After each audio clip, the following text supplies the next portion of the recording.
this DVD release is such a tragic lost opportunity. Welcome to the Time Treadmill. I'm Ron, and these are my sweaty thoughts about Doctor Who.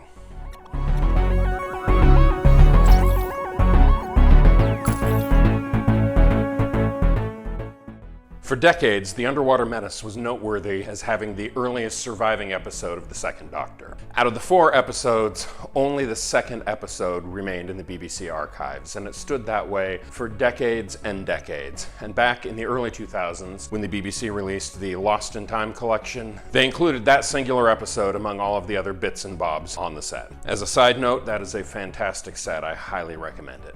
And then, miraculously, in 2011, the 3rd episode of The Underwater Menace was found and recovered, restored to the BBC archives. That, however, left a tiny issue. With that episode recovered, the BBC engaged an animation studio to do animated reconstructions of the 1st and 4th episodes in order to release a home video set. Unfortunately, in 2014, the animation company they engaged to do that work went out of business. All of the money that the BBC had already sunk into the project was completely lost, and there were no further funds available. And yet they were left sitting there with the only episode of Doctor Who to not be released in any form of home video. And so, in order to cobble together some kind of release, instead of having animated reconstructions of the 1st and 4th episode, they used the audio and telesnaps to create a still picture reconstruction of those 2 episodes. Now, personally, I wish they had just engaged with the folks behind Loose Cannon and released those 2 reconstructions as part of this set, but clearly that wasn't on the table.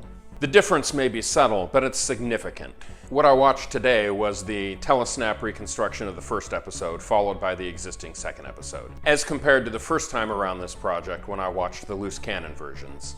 And I do find those to be superior. I really kind of doubt that this particular story will be picked up for animated reconstructions anytime in the foreseeable future. At this point, the reconstructions seem to be choosing stories where they can do all 4 episodes in color to be able to be released as a more widely consumer-friendly sort of product.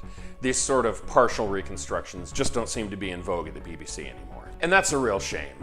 I really do regret that we lost out on our chance to have the reconstructions of this story, even though admittedly, this is not a fantastic story. One thing I'll say about the look and feel of this story is it genuinely feels like it's lifted straight from a silent era German impressionistic film. All of the sets, the costume designs, the lighting, the characters. The main bad guy is a mad scientist named Zoloff, who has discovered the sunken city of Atlantis and promised the residents there that he can raise Atlantis back to the surface and return them to their former glory. What they don't realize, and what the Doctor does, is that in fact his plan is to simply drill a hole in the ocean floor, drain the ocean into the core of the Earth, and then the resulting steam explosion will split the Earth asunder and kill everyone. If you want to imagine the scene where he's explaining that evil plot, just picture the scene from Young Frankenstein where Gene Wilder is raising Frankenstein to life. It's that exact level of manic madness with the shocky white hair and all of that. It's just so